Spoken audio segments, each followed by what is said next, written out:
Assalamualaikum warahmatullahi wabarakatuh. Kembali lagi bersama saya, Warren Septianingtyas. Pada kesempatan kali ini, saya akan membahas tentang bagaimana menyusun bab satu proposal skripsi dan tesis. Untuk isi dari bab satu sendiri, sebenarnya di bab satu pendahuluan gitu ya. Di situ yang pertama itu ada latar belakang, kemudian ada rumusan masalah, ada tujuan penelitian, manfaat penelitian, dan ruang lingkup penelitian. Dari latar belakang sendiri, sebenarnya yang harus kita tampilkan dalam latar belakang ini sebenarnya berisi tentang pentingnya masalah dan kaitannya antara masalah dengan variabel begitu ya. Jadi di dalam latar belakang ini kita memang harus kuat gitu biar bisa mendasari pentingnya penelitian tersebut harus dilakukan gitu ya, dan beberapa hal yang memang harus bisa menjawab dari pertanyaan-pertanyaan. Yang pertama itu harus bisa menjawab yang pertama tentang seriousness of the problem. Jadi yaitu misalnya tentang uraian tentang apa akibat buruk terhadap kesehatan jika masalah tersebut tidak diatasi, dan sejauh mana gitu kalau misalnya terkena dampak akibat dari masalah yang kita teliti gitu ya. Jadi uraian penyebab masalahnya ini sebenarnya tidak perlu banyak gitu. Yang penting didasarkan dengan teori, pendapat, pengetahuan, dan data-data real. Dan biasanya real ini di datanya itu kita berbentuk piramida kebalik begitu ya. Jadi mulai dari data internasional, kemudian nasional, regional, dan paling mengerucut itu di lokasi penelitian gitu. Misal kalau misalnya kita mengambil masalah terkait dengan anemia kehamilan begitu ya. Nah, itu kan dampaknya itu sampai mana gitu kan. Sebenarnya dampak dari anemia kehamilan itu kan dampak terbesarnya juga bisa menyumbangkan AKI dan AKB. Nah, itu sebenarnya yang dimaksud dari serious of the problem gitu. Kemudian terkait dengan gizi balita, contoh ya, misalnya kita ngambil tema tentang gizi balita. Nah, serious of the problemnya tuh sampai apa gitu ya. Sebenarnya dampak terkait dengan buruknya gizi balita itu kan bisa sampai ke kejadian stunting, Bang. Gitu ya, kejadian stunting dan angka kematian juga begitu. Dan yang kedua yang perlu ditampilkan dalam latar belakang itu adalah magnitude, atau di sini tuh sebenarnya uraian seberapa banyak masyarakat ini telah mengalami masalah tersebut. Jadi untuk mendukung hal ini dalam penulisan latar belakang biasanya seorang peneliti ini melakukan studi pendahuluan dulu gitu. Jadi studi pendahuluan di tempat atau lokasi yang akan kita teliti. Contoh misalnya gini, ternyata dari 30 ibu ibu hamil yang datang yang datang periksa ke puskesmas kita tuh ternyata apa terdapat 15 atau misalnya berapa gitu ya, atau 70%-nya berpengetahuan buruk terkait atau tidak tahu dengan tanda-tanda bahaya kehamilan. Nah, itu kan sebenarnya jadi masalah. Nah, itu adalah salah satu contoh dari magnitude gitu. Jadi magnitude ini adalah data yang mendukung dari studi pendahuluan di tempat penelitian kita. Kemudian ada lagi yang ketiga itu adalah public consent gitu. Jadi public consent ini sebenarnya tentang uraian sejauh mana perhatian atau keluhan masyarakat tentang masalah tersebut gitu. Masalah kita yang kita angkat itu sebenarnya masalah juga buat masyarakat atau tidak gitu kan. Nah, itu yang dimaksud dengan public consent. Kemudian ada political consent. Nah, kalau political consent ini adalah berisi uraian tentang sejauh mana peran pemerintah atau pemangku kebijakan berperan dalam mengatasi masalah tersebut. Artinya ada upaya-upaya yang sudah dilakukan pemerintah terkait dengan masalah yang akan kita ambil. Contoh, misal kalau kita mau mengambil seputar kehamilan atau persalinan, sebenarnya ada kebijakan-kebijakan seperti adanya buku KIA, kemudian ada program-program ASI eksklusif, kemudian ada asuhan sayang ibu. Nah, itu kan sebenarnya program-program pemerintah yang mendukung masalah kita gitu ya, masalah pendidikan kesehatan di bidang khususnya di bidang kebidanan gitu ya. Kemudian yang kelima yang harus tampil di latar belakang itu adalah manageability gitu. Jadi manageability ini adalah masalah yang muncul yang akan diteliti dan dapat dikelola dengan pengetahuan, waktu, dana, data, dan literatur yang ada. Artinya memang benar real gitu. Karena yang memang benar real bisa diteliti. Contoh yang tidak bisa diteliti itu apa gitu. Jadi kadang kan ada masalah-masalah seperti yang apa tahayul atau adanya makhluk-makhluk gaib. Nah, itu kan agak sulit diteliti dan memang itu tidak bisa diteliti. Nah, kalau untuk penelitian-penelitian kesehatan, manajebilitinya itu kan memang sebenarnya bisa untuk diteliti. Itu ada yang harus tampil dalam latar belakang. Kemudian di bab kedua bagian kedua dari bab satu adalah rumusan masalah gitu ya.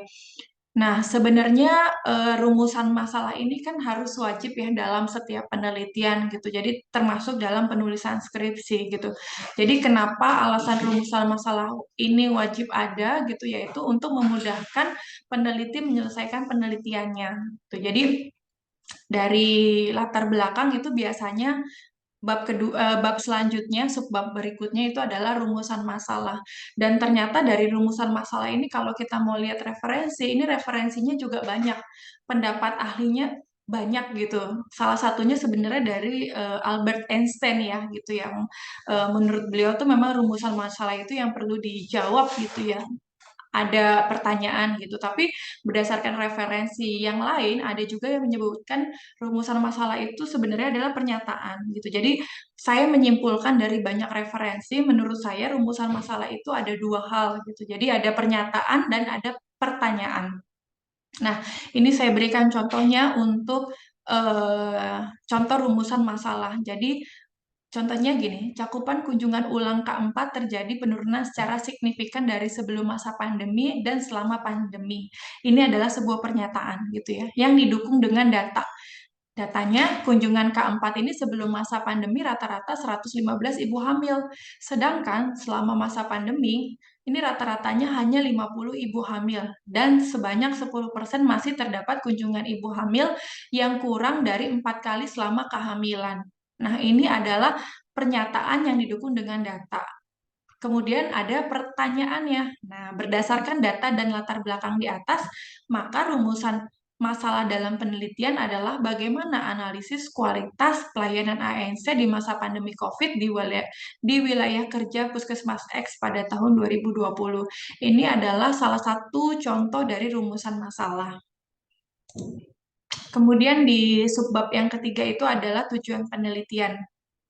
Gitu, tujuan penelitian itu jelas ada dua, tujuan umum dan tujuan khusus. Untuk contohnya, saya berikan contoh terkait dengan tujuan umum.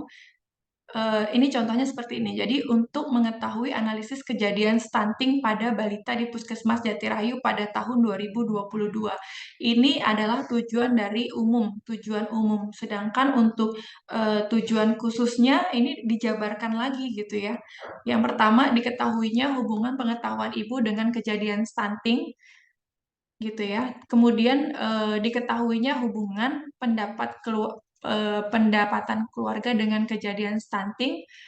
Kemudian diketahuinya hubungan ASI eksklusif dengan stunting, diketahuinya hubungan pola pola asuh dengan stunting. Jadi sebenarnya tujuan khusus itu adalah penjabaran dari variabel-variabel yang akan kita teliti.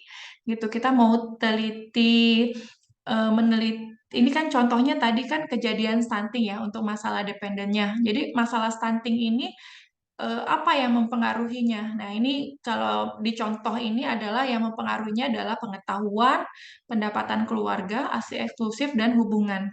Gitu. Jadi sebenarnya tujuan penelitian ini adalah ya itu tadi ya ungkapan mengapa harus dilakukan dan eh, apa yang ingin kita dapatkan dari penelitian kita gitu. Kemudian di poin yang keempat itu ada manfaat. Nah, manfaat ini biasanya diisi peneliti karena hubungannya dengan luaran penelitian gitu. Jadi kalau kita mau luaran penelitian kita bermanfaat, ya kita harus mencantumkan manfaatnya di proposal kita, di bab satu kita gitu. Sebenarnya ada manfaat, tujuan dan fungsi dari manfaat penelitian itu ya gitu. Jadi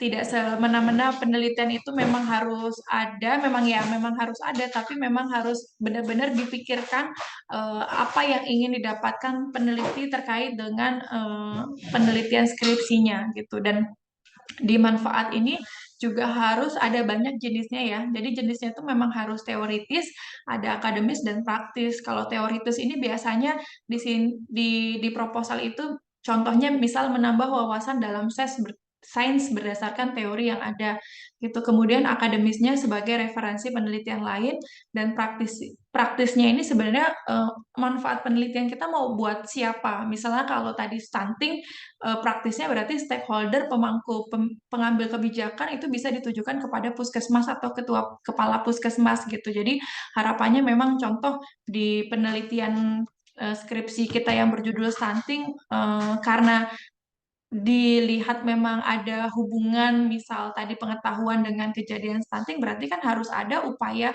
dari pengambil kebijakan atau stakeholder ini bagaimana caranya supaya meningkatkan ibu-ibu yang mempunyai balita ini paham dengan kondisi stunting begitu ya. Bisa juga nanti malah berdampak terhadap adanya program baru gitu ya, adanya Penkes, konseling yang dijadwalkan secara rutin. Nah, itu kan sebenarnya manfaat dari penelitian skripsi kita. Kemudian di yang kelima itu ada ruang lingkup gitu ya. Jadi memang di bab satu pendahuluan ini harus ada ruang lingkupnya.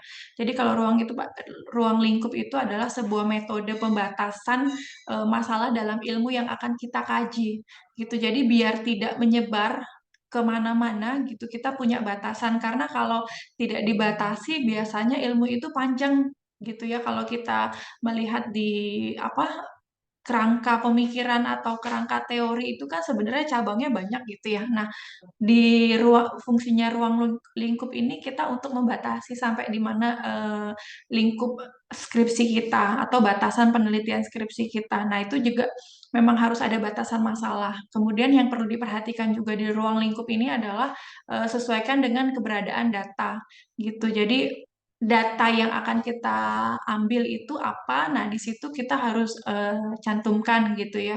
Kemudian kita juga harus paham dengan penelitian kita gitu. Jadi kita dari proses kita membuat judul yang sebelumnya kita udah buat judul, kemudian kita mau membuat bab satu pendahuluan itu kita juga udah harus harus paham terkait dengan bagaimana alur penelitiannya, jalannya penelitian, konsep penelitiannya itu dituangkan di dalam ruang lingkup gitu. Dan ruang lingkup ini harapannya bisa memiliki urgensi dan daya tarik gitu sehingga memang penelitian skripsi kita ini menarik gitu ya, layak untuk diteliti. Ini saya berikan satu contoh terkait dengan contoh ruang lingkup gitu. Jadi di sini saya mencontohkan, jadi jenis penelitian ini adalah kuantitatif dengan pencari hubungan asosiasi yang bersifat kausal gitu ya. Jadi menurut Sugiono itu menyatakan bahwa penelitian asosiatif adalah penelitian yang bersifat menanyakan hubungan antara dua variabel atau lebih gitu. Jadi hubungan kausal adalah hubungan yang bersifat sebab akibat dalam penelitian ini dilakukan misalnya kan jadi ada ruang lingkup waktu ya. Ruang lingkup waktu dilakukan bulan Februari sampai bulan Agustus misalnya 2022 di puskesmas mana dan ruang lingkup tempat itu juga harus diadakan ya, ditampilkan di dalam ruang lingkup di proposal kita. Kemudian deskripsi kita memahami, jadi dalam penelitian ini terdapat beberapa variabel gitu, antara lain variabel independen dan variabel dependen. Kalau variabel independen itu adalah variabel yang mempengaruhi, sedangkan variabel dependen itu yang dipengaruhi. Nah, untuk menganalisis variabel independen atau X yang terdiri dari variabel pengetahuan ibu, pendapatan keluarga, eksklusif, dan pola asuh terhadap variabel dependen, yaitu kejadian stunting gitu. Jadi ini judulnya kan menganalisis kejadian stunting ya, variabel faktor-faktor yang mempengaruhinya ada 4. Jadi di sini ada 4 variabel independen. Jadi teknik analisis yang dipakai rencananya bivariat menggunakan chi-square gitu ya dengan harapannya untuk bisa menguji hipotesa yang menyatakan ada hubungan gitu ya. Ada atau tidak ada hubungan antara variabel independen dan variabel dependen gitu. Itu salah satu dari contoh ruang lingkup. Itu yang bisa saya berikan. Kurang lebihnya mohon maaf. Wabillahi taufiq wal hidayah. Wassalamualaikum warahmatullahi wabarakatuh.